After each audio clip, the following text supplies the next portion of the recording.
Alhamdulillah. Wassalatu wassalamu ala Rasulillah Muhammad ibn Abdullah wa ala alihi wa sahbihi wa man wala. Subhanaka la ilma lana illa ma 'allamtana innaka antal alimul hakim. Rabbi shrah li sadri wa yassir li amri wahlul 'uqdatan min lisani yafqahu qawli, amma ba'du. Alhamdulillah, sama-sama kita hormati, kita muliakan segenap keluarga besar dari Rumah Quran Umar bin Khattab dan juga Batik Bude selaku penyelenggara acara pada hari ini. Wabil khusus Kiai Haji Hanafi Usman, juga Ibu Made dan segenap keluarganya, Teh Rina serta segenap keluarganya, kita doakan semoga senantiasa dalam limpahan rahmat ridha Allah Subhanahu wa taala. Dipanjangkan umurnya, disehatkan badannya, dimudahkan urusannya, dimurahkan rezekinya, kabulkan hajatnya, dibahagiakan hidup dunia dan akhiratnya.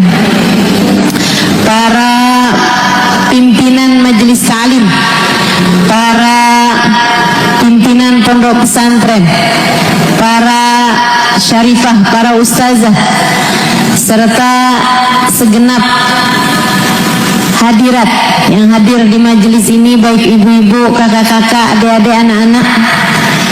Kita doa bersama-sama semoga Allah Subhanahu wa taala senantiasa membahagiakan kehidupan kita. Semoga Allah Subhanahu wa taala melimpahkan rahmatnya kepada kita sekalian. Semoga kita semua dibahagiakan Allah, dilindungi Allah, diberkahi Allah, dirahmati Allah, disayangi Allah. Semoga Sya'ban kita jadi bulan yang penuh dengan keberkahan. Dan semoga Allah SWT menyampaikan kita kepada bulan suci Ramadan, membantu kita untuk dapat melaksanakan puasanya dengan cara yang paling indah, untuk dapat mengerjakan ibadah malamnya di sepanjang bulan suci Ramadan, untuk dapat menghidupkan bulan suci Ramadan dengan ibadah yang paling diridhoi Allah SWT, dengan cara yang paling diinginkan Allah SWT. Amin ya rabbal alamin. Dan semoga kita semuanya senantiasa menjadi umat yang selalu mendapatkan keridhaan Nabi Muhammad, selalu menjadi umat yang disayang-sayang oleh Nabi Muhammad, dirindukan oleh Nabi Muhammad, disyafaati oleh Nabi besar Muhammad. Semoga kita semua menjalani kehidupan dengan bahagia, dikaruniai kematian dalam husnul khatimah, kelak di hari akhirat Allah masukkan kita ke dalam surganya tanpa hisab, tanpa azab, birahmatika ya arhamar rahimin wa bijudika ya ajwadal ajwadin innahu waliyu dzalika wal qadir alaih. Karena sesungguhnya teman-teman sekalian, hidup tak bermakna kecuali jika mendekatkanmu pada surga. Duniamu gak ada artinya kalau tidak menjadikanmu hari demi harinya mendekatkanmu kepada ridha Allah Subhanahu wa taala, mendekatkanmu kepada kebahagiaan kelak di hari akhirat nanti. Saudaraku sekalian, seberapapun lamamu hidup di dunia, andai 100 tahun sekalipun, kelak ketika kamu sudah tahu panjangnya masa di kuburan, ketika kamu sudah tahu masa panjangnya hari kiamat, ketika kamu sudah menjalani masa antara peniupan sangkakala dari yang pertama hingga yang kedua, kalau kamu sudah merasakan beratnya masa hisab, beratnya padang mahsyar, beratnya timbangan amal, beratnya hari-hari kelak di akhirat nanti, kamu akan tahu betapa hidupmu di dunia ternyata hanya seperti sesaat belaka. Itu sebabnya Al-Habib Abdullah bin Alawi Al-Haddad mengatakan dalam salah satu ucapan beliau, ad-dunya sa'ah faj'alha ta'ah, ad-dunya sa'ah faj'alha ta'ah. Dunia hanya sesaat, jadikan ia sebagai ladang taat. Duniamu hanya sesaat, jadikan ia sebagai tempatmu untuk mengerjakan ketaatan.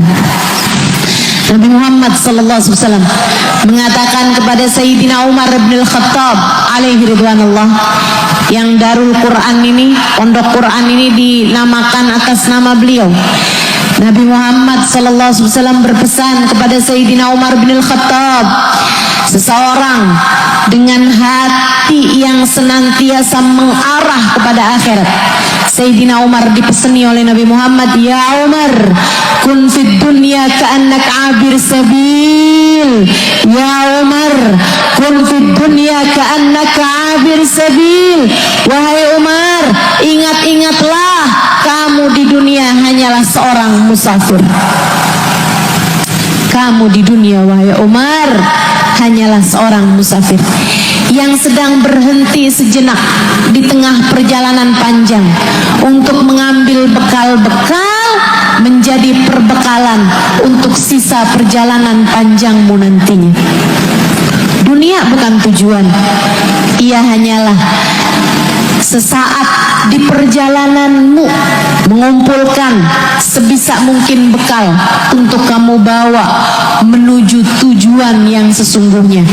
Kita adalah musafir dengan surga atau neraka sebagai pemberhentian terakhir.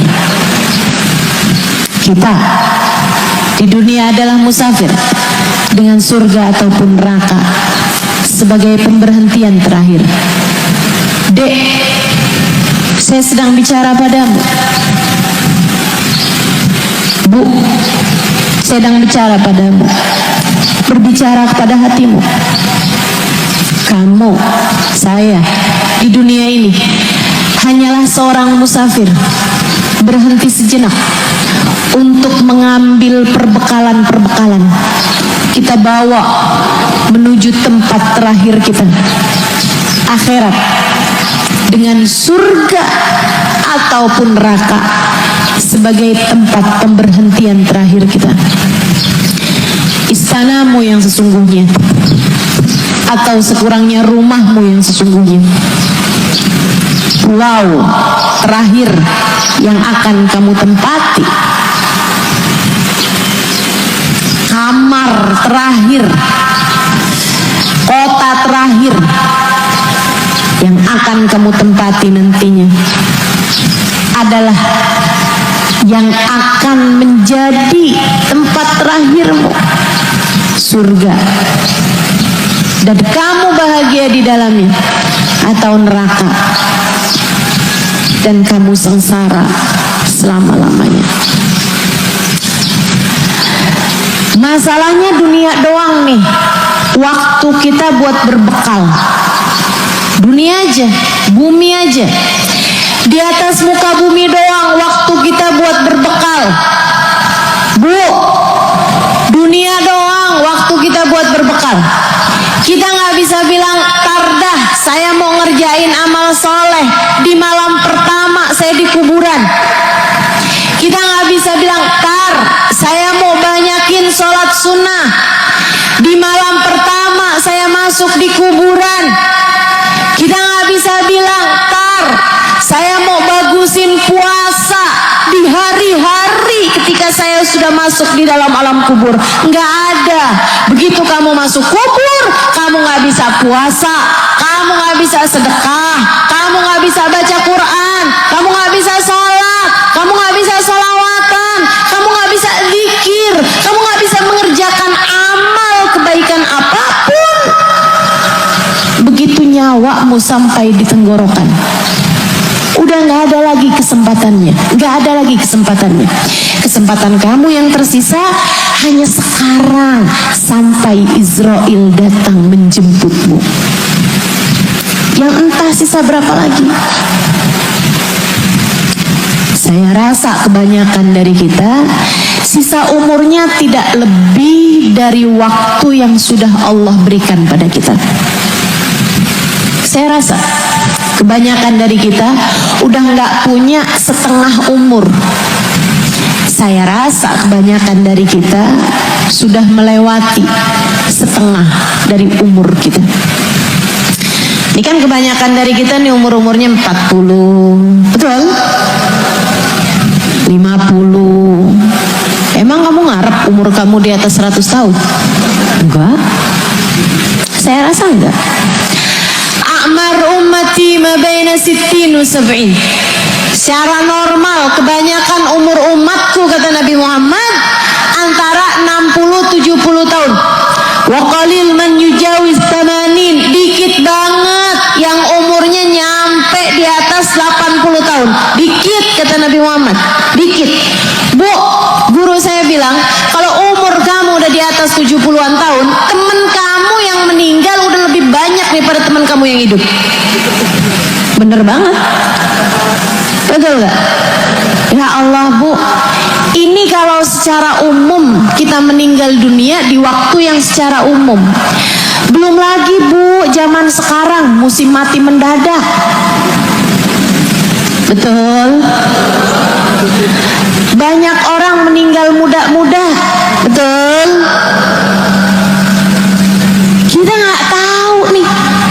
Dan Bu, kita suka berpikir, Bu, bulan depan kita masih ada, tahun depan bahkan masih ada. Kita suka berpikir begitu. Bu, saya kasih tahu, yang meninggal dunia juga mikirnya tahun depan masih ada, tahu Bu? Tuh, yang pada meninggal dunia itu, mereka juga berpikir bahwa masih akan dapetin anaknya ngawinin, masih bakalan dapet nanti anaknya punya anak, dia bakalan dapet cucu.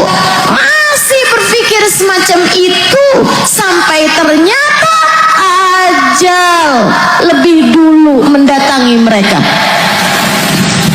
Ibu-ibu sekalian, kalau semua yang kamu lakukan di dunia hanyalah untuk sekedar kesenanganmu, kebahagiaanmu di dunia, bekal yang mana yang akan kamu bawa untuk masuk ke dalam alam akhirat nanti? Kalau semua yang kamu lakukan di dunia hanya untuk sekedar mengejar dunia, yang mana bekal yang akan kamu bawa menuju akhirat? Kamu puasa cuman buat nurunin berat badan.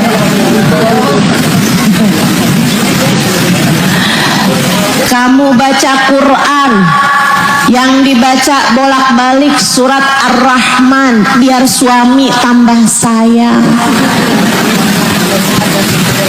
Bu, kamu sholat duha tiap pagi nggak pernah tinggalin, bagus banget, tapi niatnya biar rezeki lancar. Kalau semua ibadahmu di dunia hanyalah untuk sekedar mengejar dunia, bekal yang mana yang akan kamu bawa ketika kamu masuk ke dalam alam kuburmu nanti? Bekal mana yang kamu pikir akan kamu bawa menuju alam kuburmu nanti?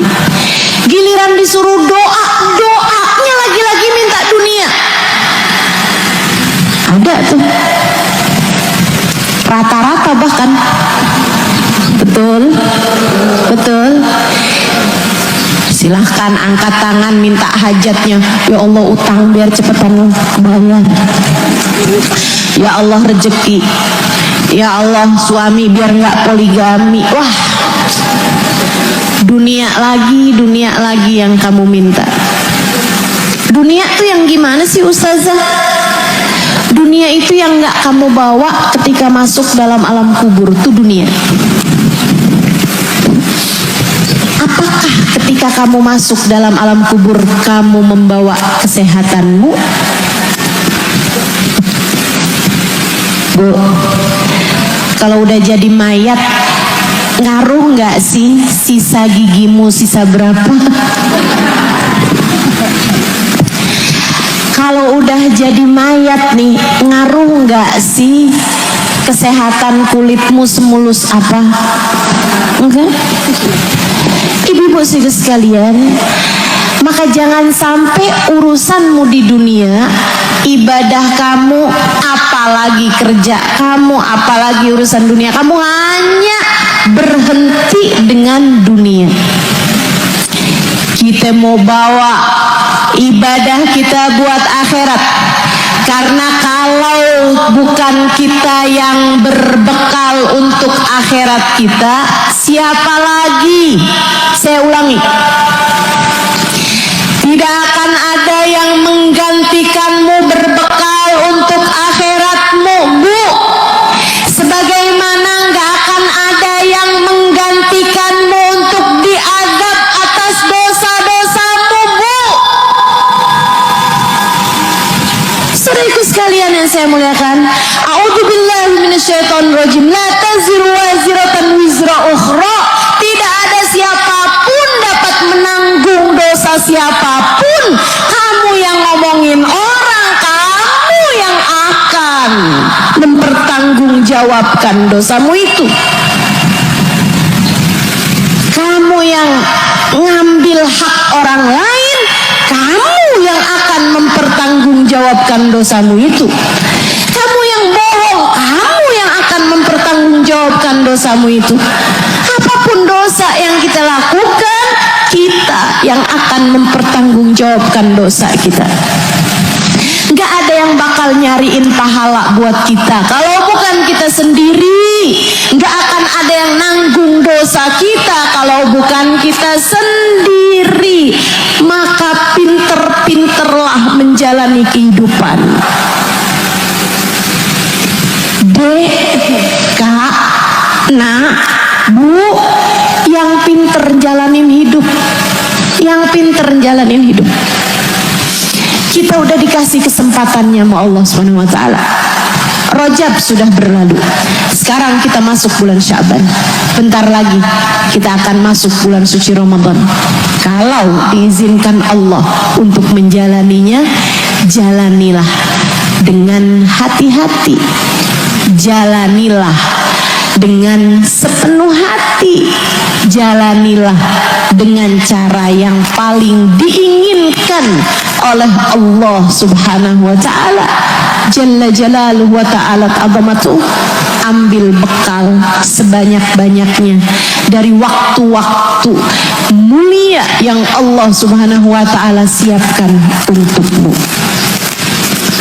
Ramadan bulan suci, kita menyebutnya bulan suci Ramadan. Tapi Bu, Kak, Dek, Nak, tak ada makna dari kesucian Ramadan jika ia tidak dapat mensucikanmu. Kamu menyebutnya bulan mulia Ramadan. Tak ada arti dari kemuliaan Ramadan kecuali jika bulan Ramadan dapat memuliakanmu.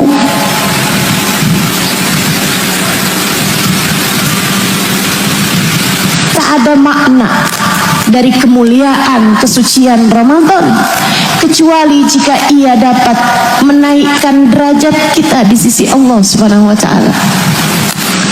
Maka yuk belajar kita buat bisa menaikkan nilai kita di sisi Allah Subhanahu wa taala di bulan suci Ramadan ini, insya Allah. Amin ya rabbal alamin. Saya sampaikan padamu, ingat-ingat ini. Selagi masih ada langit dan bumi, Ramadan masih akan selalu datang. Selagi masih ada langit dan bumi, Ramadan akan selalu datang lagi dan lagi. Tapi kedatangan Ramadan tidak peduli apakah kamu ada di atas muka bumi atau telah terkubur di dalamnya.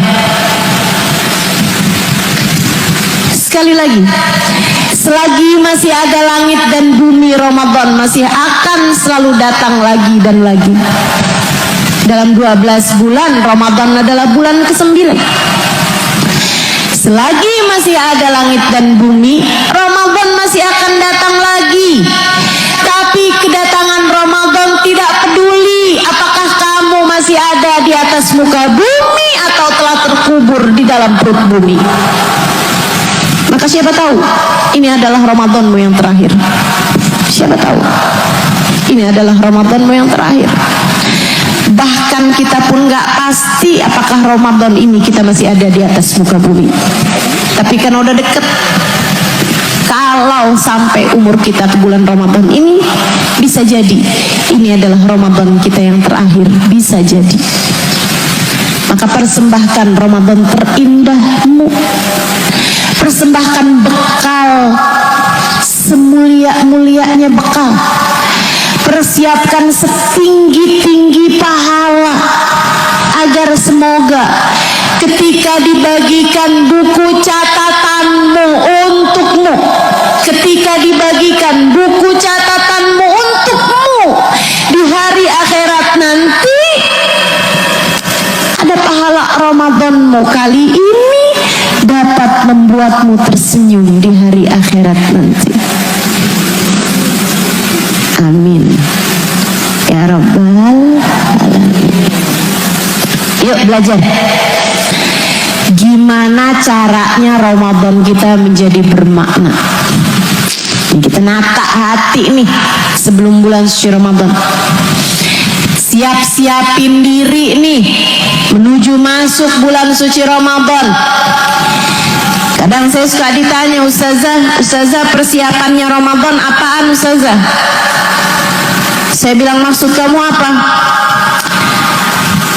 Makanan-makanan udah siap Ustazah. Frozenan udah masuk kulkas belum nih Ustazah? Masya Allah Bu, bukan itu. Persiapan Ramadan kita tuh bukan itu Bu. Persiapan Ramadan kita bukan sekedar mukena baru, sejadah baru. Persiapan Ramadan kita bukan sekedar makanan-makanan yang kita persiapkan untuk buka berupa kurma, sirup dan lain sebagainya. Persiapan Ramadan kita bukan sekedar abon buat sahur. Apalagi tuh biasanya? Ada yang sahur Indomie. Baru ini saya dengar.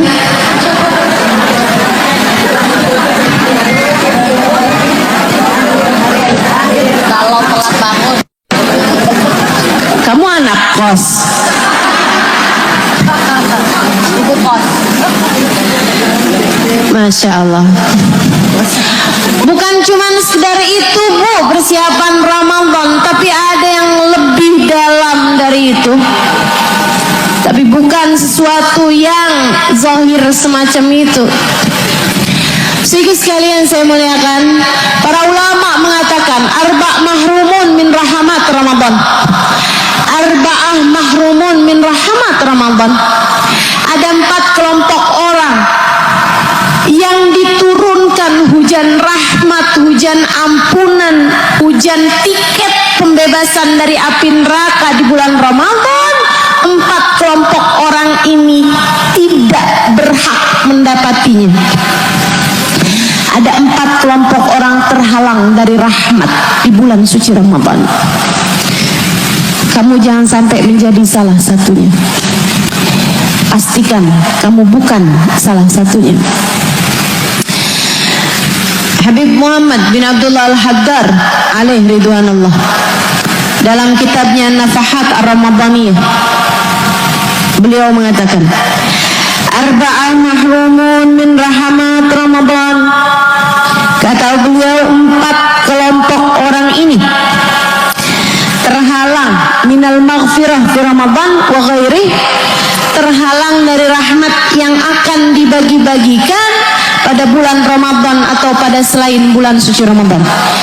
termasuk nisfu Sya'ban yang akan segera kita jelang tanggal 2 malam 3 Februari atau tepatnya 14 malam 15 dari bulan Sya'ban, pertengahan nisfu Sya'ban. Itu ibu-ibu sekalian, Nabi Muhammad mengatakan, Innallaha la yattali' fi lailatin nisf min Sya'ban fayaghfir likulli man amana billah wa lam yusyriku billahi syai'a illa al-mudmin wal musyahin. Sungguhnya Allah Subhanahu wa ta'ala akan sungguh benar-benar memandang hamba-hambanya yang beriman kepada Allah Subhanahu wa ta'ala pada malam nisf min Sya'ban, pada malam nisfu Sya'ban. Fayaghfir, kemudian Allah memberikan ampunan, kecuali untuk orang yang menyekutukan Allah dengan sesuatu, wal musyahin, dan orang yang hatinya memiliki dendam.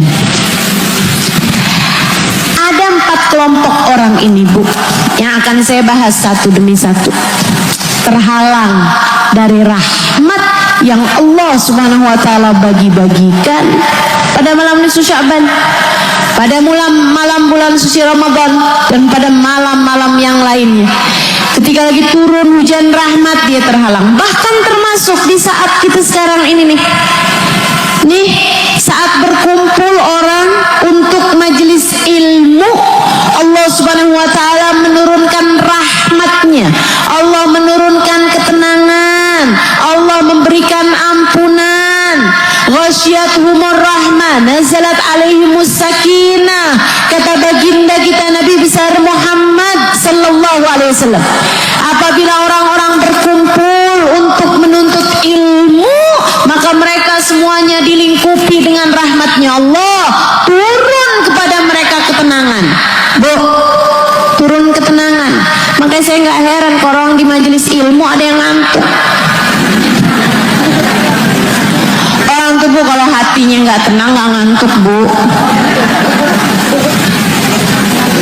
Nazalat alaihimus sakinah, turun ketenangan, turun rahmat di majelis-majelis ilmu. Tapi 4 kelompok orang ini, walaupun apapun turun, nggak akan berhak untuk dituruni salah satu dari kebaikan-kebaikan yang Allah tebarkan di bumi. Rahmatnya Allah terhalang, ampunan Allah terhalang, karunia Allah terhalang, hidayah Allah terhalang, bahkan naudzubillah min dzalik, husnul khatimah pun terhalang. Ngeri. Jangan sampai kamu menjadi salah satunya. Jangan sampai kamu menjadi salah satunya. Siapa mereka? Yang pertama, al-aqli walidain, anak yang durhaka sama orang tuanya. Yang masih pada punya orang tua, yang masih pada punya orang tua, bulan Sya'ban, bulannya kamu sungguh-sungguh meminta keridhaan kepada orang tuamu. Yang serius minta ridhonya. Ustazah, bukan hari raya. Bukan, kalau hari raya udah telat, Ramadannya udah lewat. Mumpung belum bulan suci Ramadan, nih hari-hari ini nih, mumpung belum masuk nisfu Sya'ban, belum masuk bulan suci Ramadan, ayo yang pada punya orang tua minta ridho sama orang tuanya. Ustazah, minta ridho tuh kayak gimana? Ya minta ridho, minta maaf, minta ampun sama orang tua. Ibu-ibu sekalian saya muliakan, Ustazah, orang tua saya nggak soleh, tapi kan orang tuamu. Ustazah, orang tua saya nggak sholat, tapi kan orang tuamu. Bu, Kak, Dek, Nak, kita nggak pernah bisa milih lahir dari orang tua yang mana, tapi kita bisa milih memperlakukan orang tua kita dengan cara apa. Tentu tidak semua orang beruntung memiliki orang tua yang soleh-soleha. Sebagian bahkan Allah Subhanahu wa taala jadikan orang tuanya sebagai ujian. So itu sekalian yang saya muliakan. Tapi begitulah hidup. Hidup memang gak pernah ideal buat siapapun, Bu. Hidup memang tidak ada yang ideal. Tidak ada yang menjalani kehidupan dengan cara yang tidak ada yang jatahnya dari hidup dunia ini semuanya sempurna, maksimal, ideal. Nggak ada. Nggak ada. Ada yang diuji dari orang tuanya, ada yang diuji dari suaminya, ada yang diuji sama anaknya, ada yang diuji dari keluarganya, ada yang diuji dari dirinya, ada yang diuji dengan kemiskinan, ada yang diuji dengan urusan kesehatan. Semua orang mendapatkan ujiannya masing-masing. Percayalah saya. Maka siapapun orang tuamu, masih ada di atas muka bumi ini bulan Sya'ban, bulannya kamu meleburkan hatimu, minta maaf, sebab bagaimanapun ridha Allah fi ridal walidain wa sukhtullah fi sukhtil walidain. Ridha Allah terletak pada keridhaan orang tua, murka Allah pun terletak pada kemurkaan orang tua. Udah, nggak usah ada yang sombong, nggak usah bilang saya kayaknya nggak dapat ridho orang tua, nggak apa-apa deh, karena saya nih sedekahnya banyak banget. Nggak ada, nggak ada, nggak ada, nggak ada. Saya kayaknya nggak apa-apa nggak dapat ridho orang tua. Saya hubungannya nggak baik sama orang tua, saya nggak apa-apa kayak nggak dapat ridho orang tua saya, karena saya hafal Quran. Misal, nggak ada, Dek nggak ada, Kak, Bu nggak ada. Saya seorang ustazah, jadi saya nggak apa-apa kayak nggak dapat ridho orang tua saya hafal ribuan hadis Nabi. Misal, nggak ada. Ridha Allah fi ridhal walidain wa sukhtullah fi sukhtil walidain. Ridha Allah terletak pada keridhaan orang tua, murka Allah pun terletak pada kemurkaan orang tua. Meskipun kamu yang jadi orang tua jangan belagu juga. Kamu bilang sama anak kamu, nak, mama akan ridho sama kamu ya nak ya, kalau kamu udah bisa kasih mama rumah. Nih kamu ibu apa preman? Kalau kamu udah bisa berangkatin ibu haji, baru ibu akan ridho sama kamu loh. Kamu ibu menebar kasih sayang, ada surga di bawah telapak kakimu, bukan malah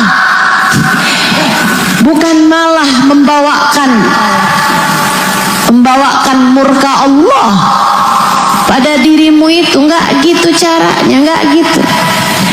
Justru ketika Nabi Muhammad bilang al-jannatu tahta aqdamil ummahat, surga berada di bawah telapak kaki ibu, kamu sebagai seorang ibu mestinya mikir, adakah surga di bawah telapak kaki saya?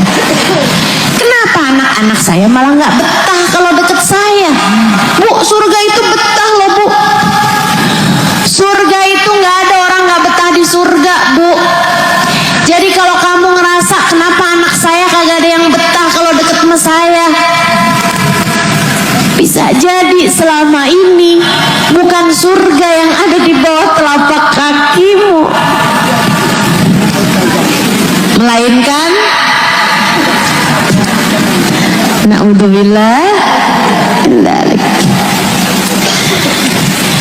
Ayo minta ridho sama orang tuanya sebelum masuk bulan suci Ramadan. Minta ridho sama orang tuanya. Jangankan kita dengan ibadah yang ala kadarnya ini. Udah deh Bu, saya udah tahu siapa kamu. Gak usah sok-sokan, Ustaz sembarangan aja. Ustazah bilangin ibadah saya ala kadarnya, Ustazah gak tahu tahu berapa banyak rokaat tiap malam saya. Emang berapa? Berapa emang? Udah deh Bu, saya tahu. Kayak kamu nih saya tahu dah. Kita emang gak jauh-jauh beda, 11-12 kita mah. Saya tahu ibadah kita ala kadarnya. Ibu-ibu sekalian, ini jangankan kayak kita Bu, ada sahabat Nabi sholat berjamaah sama Nabi, pergi perang barengan sama Nabi. Ibu-ibu sekalian, namanya Alqamah. Ibu pernah dengar itu kan? Pernah dengar Bu? Ya udah kalau gitu saya nggak jadi cerita. Udah pernah dengar? Saya belum ustazah. Saya lupa ustazah. Kalau gitu yang ingat silakan cerita sama yang lupa. Bu, ada sahabat Nabi namanya Alqamah. Sahabat yang beneran seperti yang tadi saya sampaikan, sholat barengan Nabi. Kebayang kayak apa? Jadi santrinya Nabi. Sahabat Nabi itu Bu artinya santrinya Nabi. Khairul Qurun kata Nabi Muhammad, sebaik-baik generasi, semulia-mulia orang, semulia-mulia manusia adalah para sahabat-sahabatnya Nabi kita Muhammad sallallahu alaihi wasallam. Pergi perang Bu barengan sama Nabi. Ibu kebayang modelan kayak kita nih, kagak ada yang kuat kalau disuruh diajakin perang. Betul gak Bu? Ngelihat darah udah teriak-teriak. Ya Allah, ya Allah. Ini disuruh hadir pengajiannya yang ngeliatin jam. Loh, jam berapa ya kelarnya ya? Kenapa emang lapar? Saya ini dari tadi nih kayak mau pingsan nih. Kenapa belum sarapan? So ikut sekalian saya muliakan, ini para sahabat baginda kita Nabi besar Muhammad dengan ibadah mereka yang seperti gunung Uhud pahalanya. Segitunya ada seorang sahabat Nabi Muhammad lagi sakaratul maut Bu, ruhnya gak keluar-keluar. Akhirnya tanyakan kepada baginda kita Nabi Muhammad, ya Rasulullah, Alqamah lagi sakaratul maut tapi ruhnya gak keluar-keluar Rasul. Ada orang tua gak? Ada ibunya ya Rasulullah, mintain ridho sama ibunya. Nabi Bu, Nabi Rasulullah memandang dengan wahyu, paham urusan.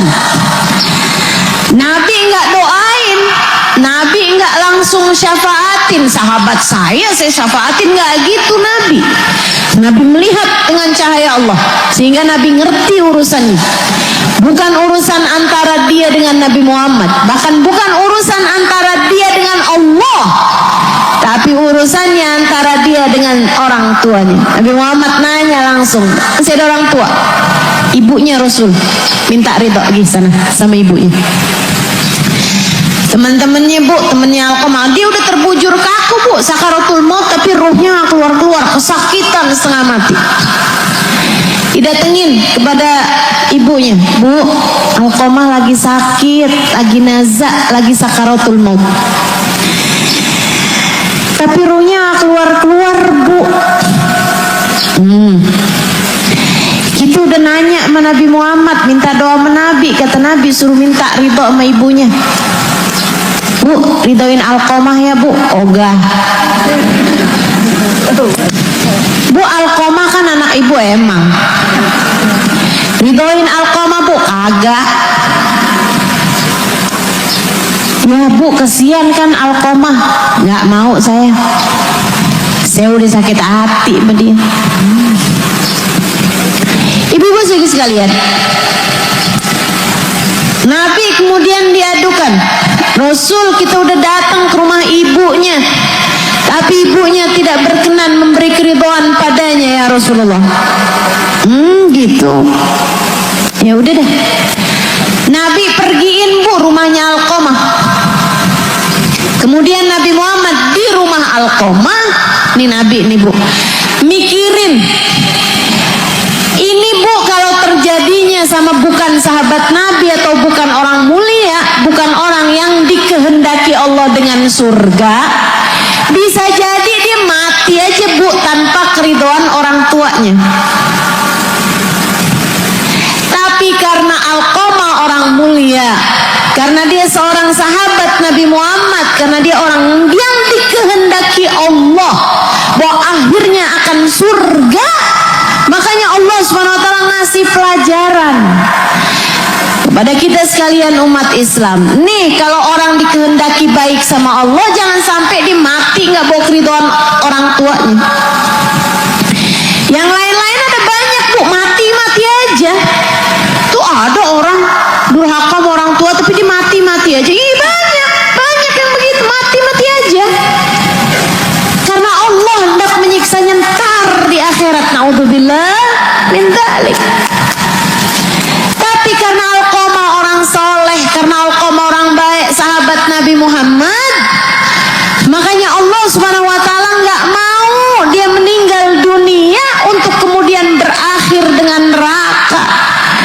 Allah maunya dia berakhir dengan surga, makanya Allah siksanya di saat sakaratul maut aja. Gimana caranya nih? Biar sampai mendapatkan keridhaan ibunya. Dan Nabi Muhammad Bu mikirin caranya. Nabi bisa aja minta ibunya Alqamah untuk datang kepada Alqamah. Tapi Nabi Muhammad tahu nih ibunya kalau disuruh pergi buat nemuin Alqamah beratan nih. Nabinya yang pergi ke rumah Alqamah. Baik banget Nabi Muhammad. Di rumah Alqamah Nabi Muhammad bilang, panggilin ibunya Alqamah untuk nemuin saya, kata Nabi.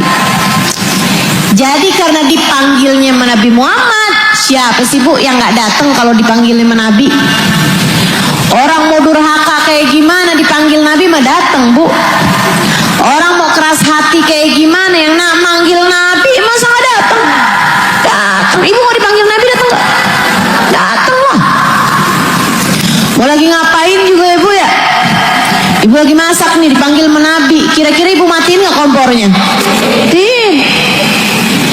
Ibu-ibu sih sekalian, jadi nih Bu, dipanggil sama Nabi Muhammad, datang tuh ibunya.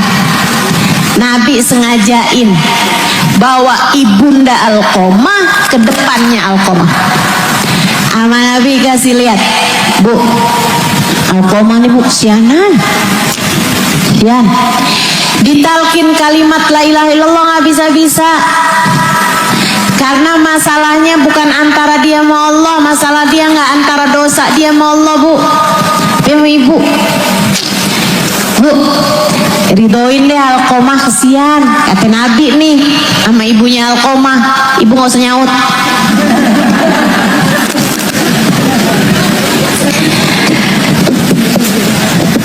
Ridoin Bu ya, kata Nabi. Ibunya Alqamah bilang begini, saya terlanjur sakit hati Rasul. Sama Nabi Bu digali, emang Nabi luar biasa. Orang tuh ibu-ibu sih sekalian, kalau ada yang kayak sakit hati, kesel, depresi atau suatu hal lah dalam kehidupan dia gitu, itu memang Bu sebaiknya punya teman bercerita. Kita nih dalam hidup disuruh loh Bu buat nyari temen. Sebab kadang-kadang beban kehidupan tuh kalau ditanggung sendirian terasa berat. Ada pepatah, ada ungkapan mengatakan kalau kamu pengen jalan cepet, jalan sendirian aja. Tapi kalau kamu ingin melakukan perjalanan panjang biar lebih ringan, berjalanlah bersama-sama. Perlu punya temen. Ini pondok pesantren Tahfidzul Quran. Kalau sendirian ngerjainnya nggak bisa, harus ada temennya. Harus ada temen buat ini, temen buat itu, baru bisa jalan. Segala-gala kebaikan-kebaikan nih Bu nih. Saya mau bikin majelis, nggak bisa kalau saya sendirian. Siapa yang dengerin? Harus ada orang lain. Harus ada yang bikin ini, harus ada yang nyiapin itu, baru bisa jalan kalau dikerjakan dengan bersama-sama. Nabi Bu karena tahu nih si ibu ini marah, kesel, Nabi kemudian cari tahu emang gimana Bu Alqomah? Kok ibu sampai segitu sakit hatinya? Bukan dalam rangka kepo. Kita kadang-kadang nih, kalau ada orang lagi kesel-keselan sama suaminya, kita gali dalam rangka pengen tahu, akhirnya disebarin aibnya. Waduh, bahaya tuh, bahaya, hati-hati. Kalau ada teman kita ceritain tentang aib suaminya atau aib saudaranya, jangan cerita-cerita sama orang lain. Itu namanya orang yang gak amanah, ya Bu ya. Ceritanya orang sama kita itu Bu amanah. Ceritanya teman kita kepada kita amanah. Mungkin buat dia nyari solusi atau sekurangnya buat melegakan hati, Ibu. Jangan kemudian dibongkar-bongkar, dibuka sana, buka sini. Itu salah satu dari ciri-cirinya munafik. Apabila berbicara dia bohong, apabila mendapatkan amanat dia khianat. Ibu-ibu sekalian yang saya muliakan, jadi Nabi menggali cerita ibunya Alqomah bukan dalam rangka mau bergunjing atau mau mengadu domba, bukan, tapi justru malah untuk membuat ibunya Alqomah terluahkan emosinya. Emosi itu memang sebaiknya diluahkan. Ibu harus belajar untuk itu, terutama ibu-ibu yang muda-muda nih, yang punya anak kecil, punya anak masih balita, anak umur SD kalau enggak gitu. Nah Bu, kalau ngelihat anaknya sedih, anaknya nangis, jangan ibu bilang, jangan nangis nak, jangan yang amat suruh, jangan gitu. Tapi digali emosinya. Kamu kenapa sayang?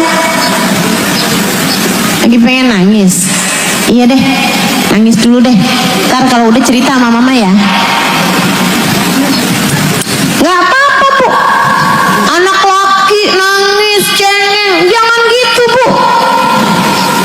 Ibu jangan larang anak lakimu buat menangis. Ibu harus tahu Nabi Muhammad tuh cengeng. Nabi Muhammad nangisan. Nabi Muhammad sering nangis, para sahabat sering nangis. Sayyidina Umar bin Khattab nih, yang pondok pesantren ini diberi nama dengan nama beliau, Sayyidina Umar bin Khattab. Orangnya nangisan, dengerin Quran beliau nangis, diceritain tentang akhirat beliau nangis. Nggak apa-apa. Saudariku sekalian yang saya muliakan, hanya sebab nangisnya aja yang harus kita naikkan mutunya. Jangan hanya sekedar nangis karena merasa tersakiti, itu mah nangisnya anak kecil. Nangis mengkhawatirkan nasibmu di akhirat, harus kamu tangisi. Nangis meminta ampunan kepada Allah, harus kamu lakukan. Saudara sekalian saya muliakan, Ramadanmu menjadi lebih bermakna kalau di dalam Ramadan tersebut terdapat banyak tangisan, linangan air matamu, mengkhawatirkan nasibmu di akhirat nanti, mengkhawatirkan hubunganmu dengan Allah Subhanahu wa taala, mengkhawatirkan dosa-dosamu yang kamu khawatirkan menjadi penghalang atas dirimu dengan surga. Sehingga sekalian, Nabi tanyain, emang kenapa Bu Alqomah? Rasul Alqomah nih dulunya sebelum dia kawin, Rasul anak berbakti sama saya. Pas dia kawin tuh Rasul segala-gala buat istrinya, dia sampai lupa sama saya. Para istri, jangan sampai kamu menjadi penghalang baktinya suamimu kepada ibumu. Masa mau ama anaknya kagak mau mak-maknya? Bu, jangan khawatir, jangan takut kalau suamimu memberi kepada ibumu kamu gak dikasih. Jangan, dukung, dorong, tenang. Apalagi kalau kamu punya anak-anak Bu, tenang. Siapa yang mendorong suami untuk berbakti kepada ibunya, kamu akan lihat nanti anak kamu kamu, yang laki maupun perempuan, akan mudah untuk berbakti kepadamu. Dan siapa istri yang suka menghalangi suami untuk berbakti kepada ibunya, jangan salahkan siapa-siapa. Kalau kamu punya anak nanti, akan ada menantu yang menghalangkan anakmu untuk berbakti kepada dirimu. Kama tadin tudan, sebagaimana kamu berbuat kamu akan dibalas. Birru aba'akum tabirrukum abna'ukum. Berbaktilah kalian kepada orang tua kalian, kalian akan mendapati anak-anak kalian berbakti kepada kalian. Begitu kata Nabi kita Muhammad sallallahu alaihi wa ala alihi wa sahbihi wasallam. Ibu, kata Nabi, tapi nih Alqomah kesianan sekarang, udah sakaratul maut. Maafin aja deh Bu, maafin. Ibu gak kesian tuh lihat anak ibu tuh kan. Dari tadi ditalkin kalimat la ilaha illallah gak bisa, kesian tuh kesakitan. Udah maafin aja Bu. Saya sakit hati, Rasul bertahun-tahun saya sampai sakit, saya tungguin dia kagak ada jenguk sama saya Rasulullah. Ibu dengerin tuh perempuan sama Nabi Muhammad sallallahu alaihi wasallam.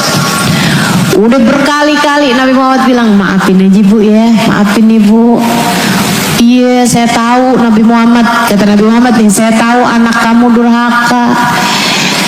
Tapi kan sekarang udah kayak begini nih kondisinya, udah maafin aja ya Bu ya, kasihan kan gitu. Tapi saya sakit hati Rasul, terus gini Ibu. Nah kata Nabi Muhammad nih, udah nih, ya udah deh Bu kalau gitu Bu. Gimana Rasul? Kumpulin kayu bakar depan rumah, kita bakar aja dah. Ibunya udah mulai panik. Beneran tuh Bu, sahabat kumpulin kayu bakar. Udah Rasul, kayu bakarnya udah terkumpul. Zaman itu Bu nggak susah ngumpulin kayu bakar. Emang semua orang masaknya pakai kayu bakar. Sekarang kan rada repot Ibu ya. Udah tuh kumpul kayu bakar. Habis itu sama Nabi Muhammad bilang nyalain kayu bakarnya. Lagi gede-gedenya tuh apinya. Gunung, bukit, kayu bakar dinyalain. Besar banget apinya. Depan rumahnya Alqomah. Nabi kemudian keluar. Sama si ibu ini juga nih keluar. Kata Nabi, bawa Alqomah kemari. Rasul, beneran Rasul? Ibunya mulai bingung. Dan Nabi Muhammad, abisnya gak mati-mati Bu, dibakar kan mati juga.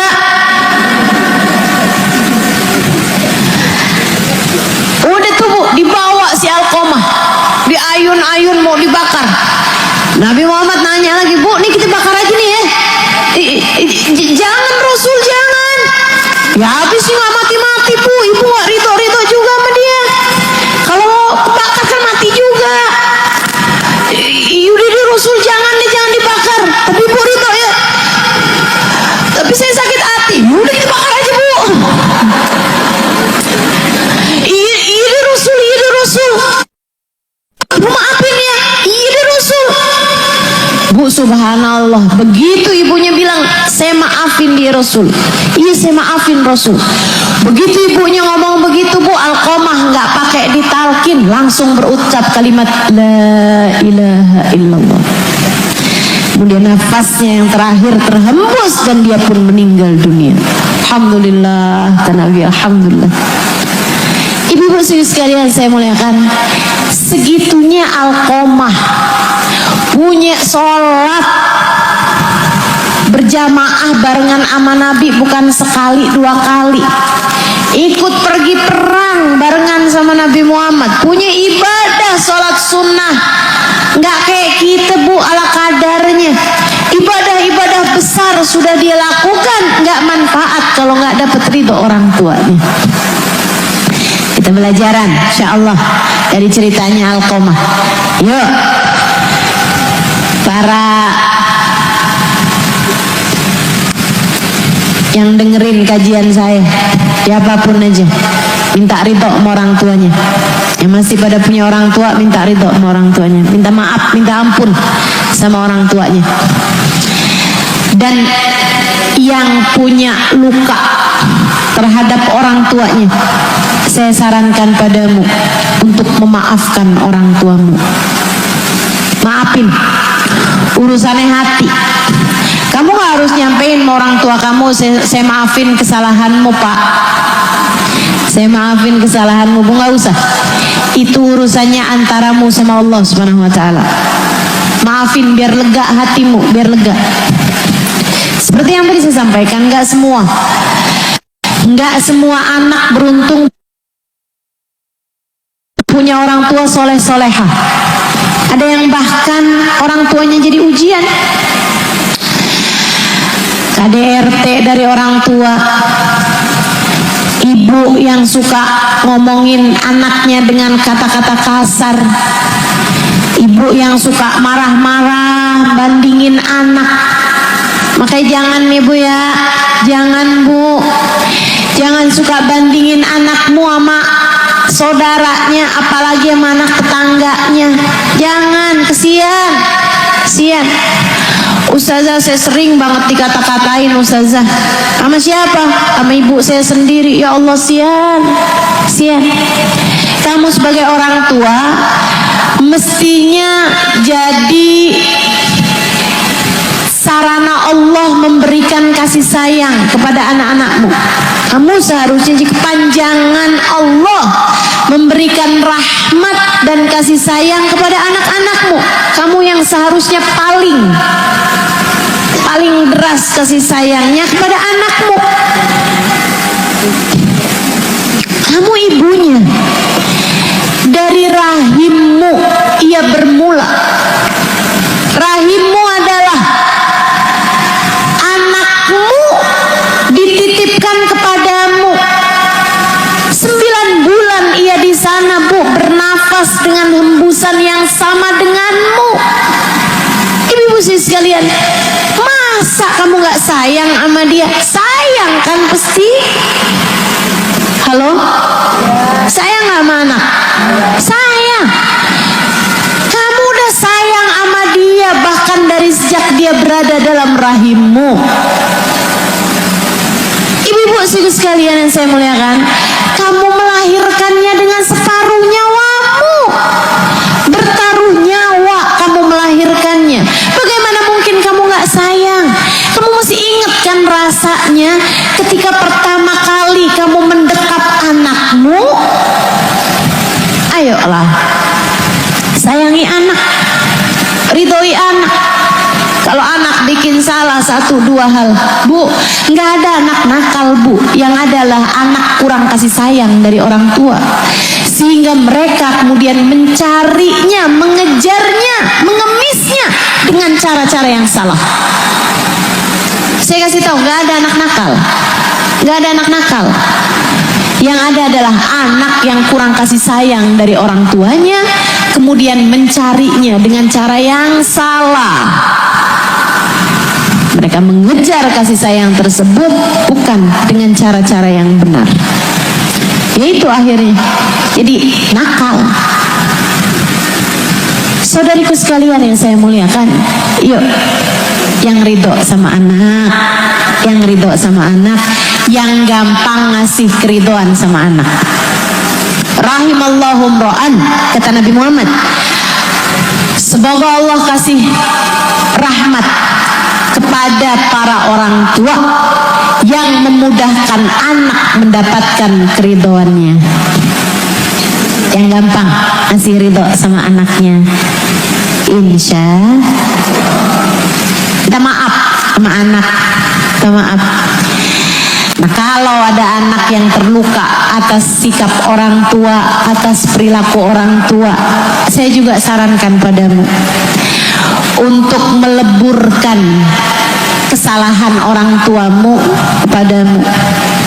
Luruhkan, gugurkan, tanggalkan dari dalam hatimu itu. Kamu sampaikan kepada Allah, ya Allah, saya punya orang tua tidak sempurna. Ya Allah, saya punya orang tua banyak bikin salah sama saya. Ya Allah, saya sebagai anak seharusnya disayangi orang tua saya, malah melakukan kekerasan kepada saya, mukulin saya, ngatain saya, melukai perasaan saya. Ya Allah, tapi saya tahu ya Allah, orang tua saya berbuat seperti itu kepada saya karena juga sebelumnya orang tuanya berbuat yang sama padanya. Ya Allah, tapi saya kepengen Ramadan saya jadi Ramadan yang bermakna, dan Ramadan orang tua saya juga biar jadi Ramadan yang berarti bagi mereka. Ya Allah, saya maafkan semua kesalahan orang tua saya pada saya, maka ampunilah dosa-dosa mereka ya Allah, ampunilah dosa-dosa mereka ya Allah. Doakan orang tuamu. Kamu yang mungkin di waktu kecil ayahmu pernah mengusirmu atau tidak mengakuimu sebagai anakmu, atau kekerasan apapun, baik kekerasan fisik maupun verbal, pernah pukul kamu, pernah nampar kamu, atau apapun aja, maafin kesalahan orang tua. Dan sebagai orang tua, kamu maafin kesalahan anak-anakmu, agar datang Ramadan kamu tidak termasuk dari kelompok orang yang terhalang dari rahmat Allah di bulan suci tersebut. Insya Allah. Yang kedua, qati'ur rahim, kata beliau, orang yang memutuskan hubungan dengan kerabat. Bu, yang dimaksud rahim di sini bukan semua orang, tapi yang ada hubungan rahim. Siapa itu orang yang pernah satu rahim denganmu? Yaitu kakak adekmu, saudara-saudaramu. Kamu gak perlu terhubung sama semua orang, gak perlu. Kamu hanya perlu untuk tidak putus hubungan dengan orang serahim denganmu.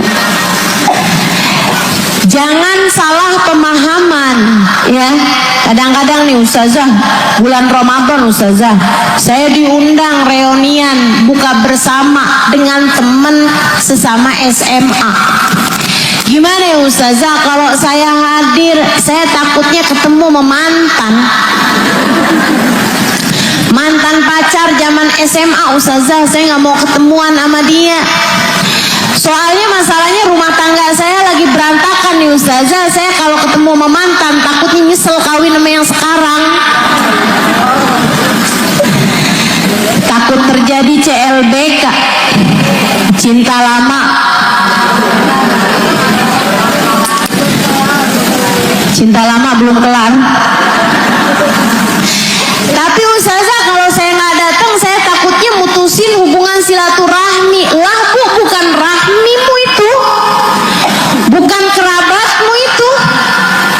Justru yang dimaksudkan dengan silaturahmi itu adalah sama kakak, sama adik. Itu kamu nggak boleh putus hubungan.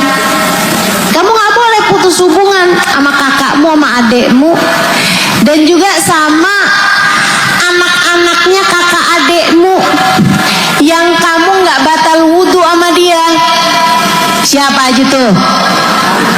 Saudara kita, ponakan kita, sama paman bibi kita yang kita nggak batal wudhu kita sama dia.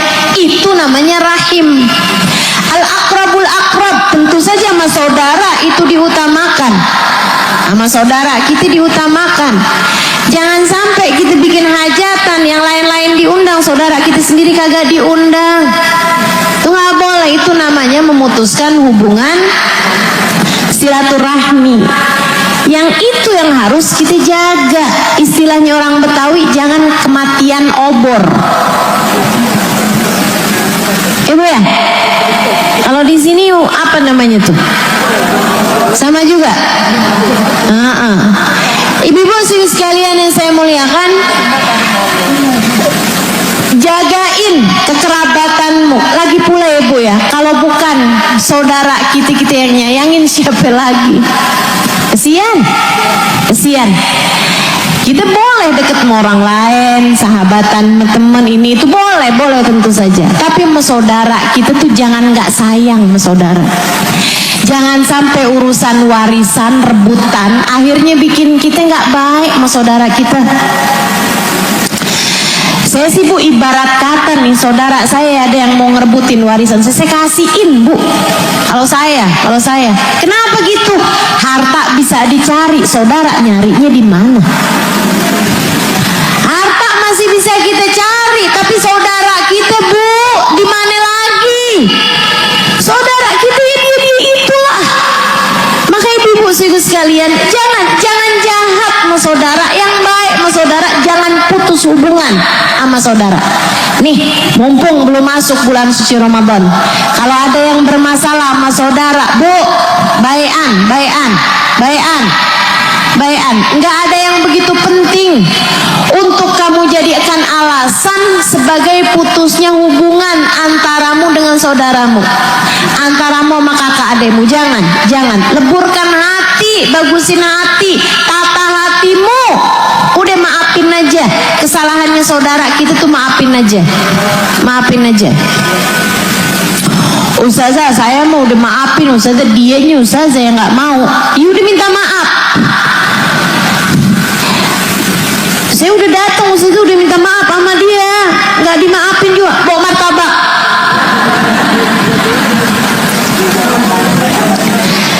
Maksud saya, yaudah sekalian. Kalau belum dimaafin, ntar kapan lagi dateng, begitu kan? Cari cara, bagusin kata-kata gitu. Yang penting sama saudara tuh hubungan jangan sampai putus. Ibu-ibu sekalian, itu sampai ceritanya Nabi Muhammad, innar rahim yata'allaq tahtal arsh.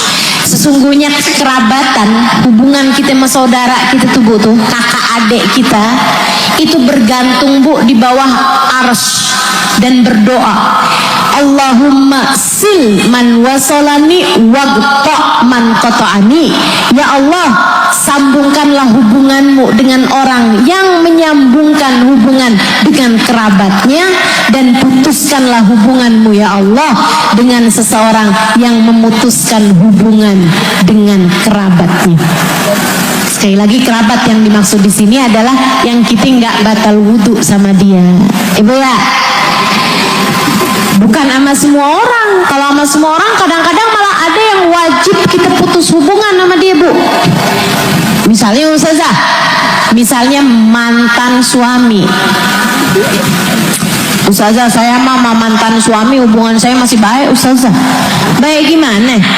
Ya kalau dia datang ke rumah gitu kan, ntar dia masuk ke kamar saya, lah itu mah bukan baik. Malah harus putus hubungannya Bu kalau itu mah. Ibu-ibu sekalian saya muliakan, tuh dua kelompok orang. Yang ketiga, yang hubungan kita yang terhalang dari rahmat Allah di bulan suci Ramadan. Satu, anak durhaka. Dua, yang memutuskan tali silaturahmi kekerabatan. Yang ketiga, al-mudmin, pecandu minuman keras, pecandu narkotika. Ini sih saya yakin sih ibu-ibu kagak ada yang mabok di sini. Saya yakin nggak ada yang teler di sini mah, Ibu ya. Palingan juga es teler, begitu kan? Palingan mabok-mabok karena hamil, mabok kendaraan.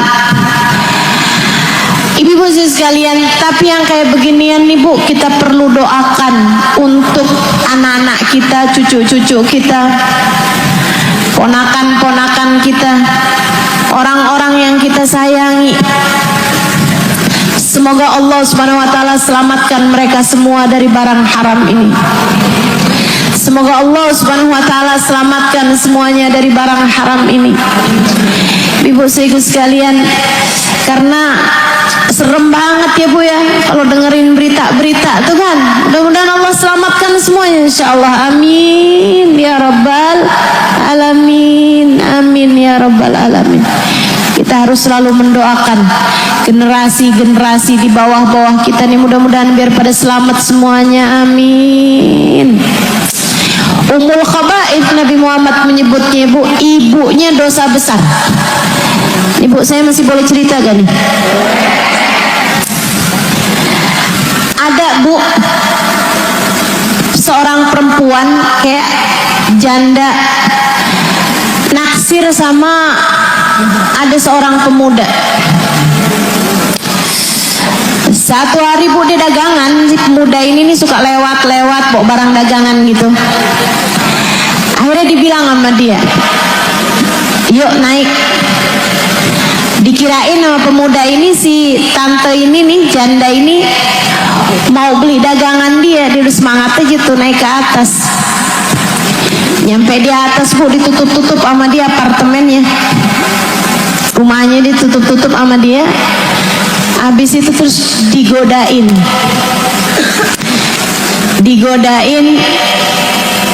biar zina sama dia gitu. Si anak laki-laki ini nggak mau. Si perempuan ini kemudian nawarin sama dia, suruh pilih satu dari 3 hal, akan dibebaskan. Ini emang perempuan setan ini ya Bu ya.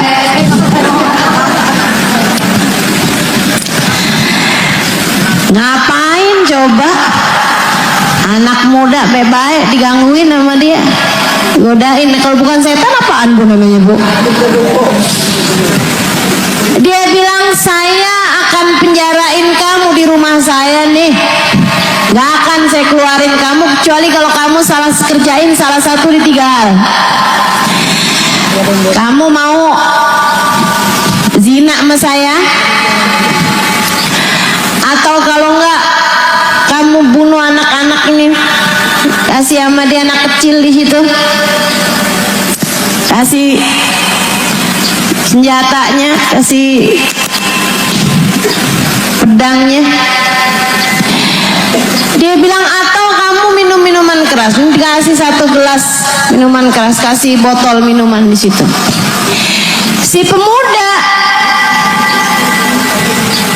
dia udah lama-lama lapar, lama-lama dia mikir, dia takut dizina, dia takut dia ngebunuh orang, dia takut. Akhirnya dia pikir, minum aja dah, minum minuman keras 1 gelas, udah dah saya keluar gitu. Kayak dipikirnya kayak nggak apa-apa aja nih kalau minum doang gitu Bu. Akhirnya dia tuangin minuman keras, dia mabok Bu. Di saat mabok digodain sama tuh cewek Bu, zina. Lagi mabok kan, ngelihat cewek nih sebenarnya udah janda, udah rada tua, tapi ya namanya orang mabok. Di saat dia lagi zina, tuh anak nangis kejer. Akhirnya dia ambil pedang, dibunuh tuh anak. Semuanya dosa dia kerjain karena dia memilih mabok. Makanya Bu, Nabi sebutnya ummul khaba'ith, induknya dosa besar. Orang kalau udah mabok segala dosa dikerjain. Naudzubillah, nyuri dia mau, apa dia mau, kerjain semua tuh dosa. Makanya kita mau minta benar-benar sama Allah, ya Allah selamatkan anak-anak kami, keturunan kami, orang-orang yang kami sayang ya Allah, jauhkan dari barang haram ya Allah. Amin ya rabbal alamin. Itu yang ketiga. Yang terakhir ibu-ibu sekalian, al-musyahin alladzi bainahu wa baina akhihil mu'min syahna. Orang yang di hatinya terdapat dendam dengan salah satu dari hamba-hamba Allah Subhanahu wa taala yang beriman. Bu, kita memang enggak harus punya hubungan sama semua orang. Ya nggak mungkin juga kan Bu, kita punya hubungan sama semua orang. Nggak mungkin juga kita kan nggak akan juga semua orang sedunia kita kenal semua, ibu ya. Tapi Allah minta kita untuk jangan naruh permusuhan dengan siapapun dari hambanya Allah. Bu, kamu jangan punya dendam sama siapapun. Sebelum masuk bulan suci Ramadan, hati kamu nih bersihin. Kalau ada sesiapa yang hati kamu masih dendam sama dia, masih musuhin dia, masih belum memaafkan kesalahan satu orang aja, bisa jadi penghalang antaramu dengan rahmatnya Allah. Maka yuk, sebelum masuk bulan suci Ramadan, tanyakan hatimu, adakah sesiapa yang kamu belum memaafkan kesalahan orang tersebut? Siapapun, mau itu tetangga, mau itu teman zaman SMA, mau itu perempuan yang godain suami kamu. Bu, siapapun aja, maafin.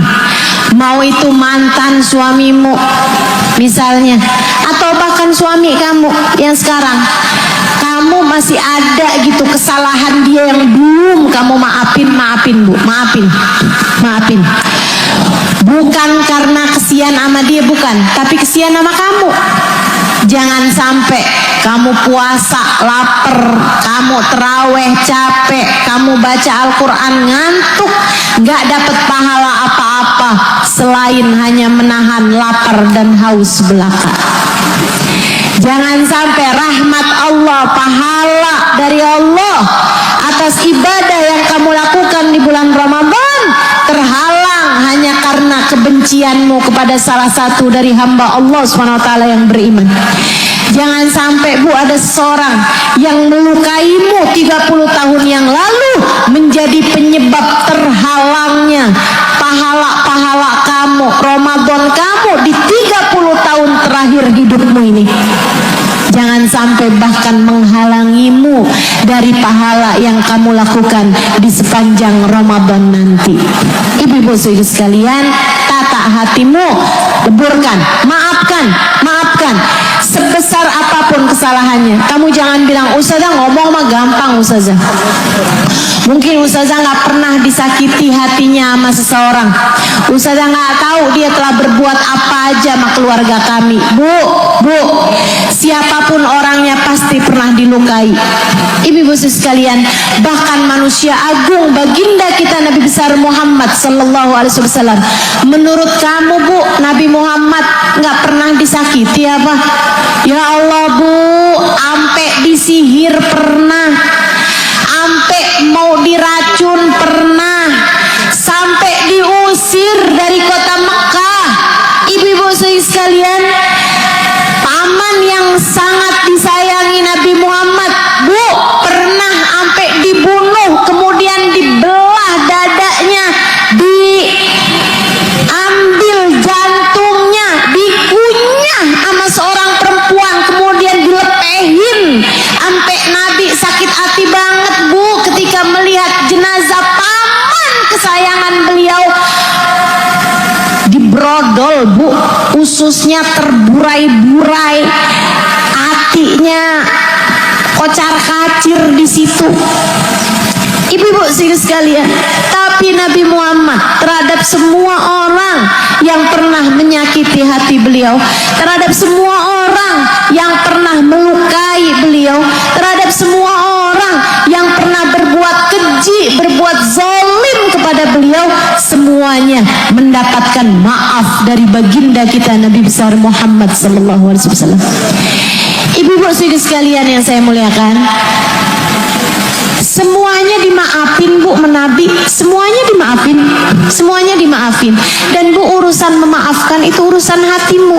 Kamu gak harus ngomong sama orang itu, saya udah memaafkan kamu, gak harus. Ini tuh urusan antara kamu dengan hati kamu sendiri, urusan kamu sama hati kamu sendiri. Kamu bilang, ya Allah, dia pernah menyakiti saya, ya Allah, saya sudah memaafkannya. Ya Allah, saksikanlah saya sudah memaafkannya. Dan Bu, memaafkan bukan berarti melupakan. Memaafkan artinya adalah mengingat tanpa sakit hati. mengingat tanpa sakit hati. Ustazah, gimana caranya Ustazah biar nggak sakit hati? Karena itu sesuatu yang menyakiti hati. Dengan ingat bahwa tidak ada apapun terjadi kecuali dengan izin Allah. Kamu tidak memaafkan kayak nggak terima sama takdirnya. Berusaha belajar buat menerima takdir Allah sepahit apapun. Kemudian katakanlah dalam hatimu, saya sudah memaafkan dia. Saya sudah memaafkan dia karena saya tahu ya Allah tak ada apapun terjadi kecuali dengan izin-Mu. Semua yang terjadi adalah bagian dari takdir yang harus saya jalani. Ya Allah, saksikanlah saya sudah memaafkan dia. Dia memang pernah berbuat keji, dia pernah mendolimi, dia pernah melakukan hal-hal yang menyakitkan hati. Tapi ya Allah, saya sudah memaafkan dia sebagai bagian dari takdir yang harus saya jalani. Begitu ibu-ibu sekalian, paham sampai sini? Paham sampai sini? Yuk belajar buat memaafkan kesalahan orang, siapapun saja orangnya. Belajar untuk menata hati sebelum masuk bulan suci Ramadan, sehingga semoga semua yang dijanjikan pada bulan Ramadan nanti berhak untuk kita mendapatkannya, insya Allah. Rahmat Allah, karunia Allah, ampunan Allah, semoga Allah SWT memberikannya kepada kita di bulan suci Ramadan nanti. Rabbana taqabbal minna innaka antas samiul alim, tub alaina innaka antat tawwabur rahim. Bifadli subhana rabbika rabbil izzati amma yasifun, wa salamun alal mursalin, walhamdulillahi rabbil alamin. Rabbana taqabbal minna innaka antas samiul alim, tub alaina innaka antat tawwabur rahim. Bifadli subhana rabbika rabbil izzati amma yasifun, wa salamun alal mursalin, walhamdulillahi rabbil alamin. Semoga dapat kita amalkan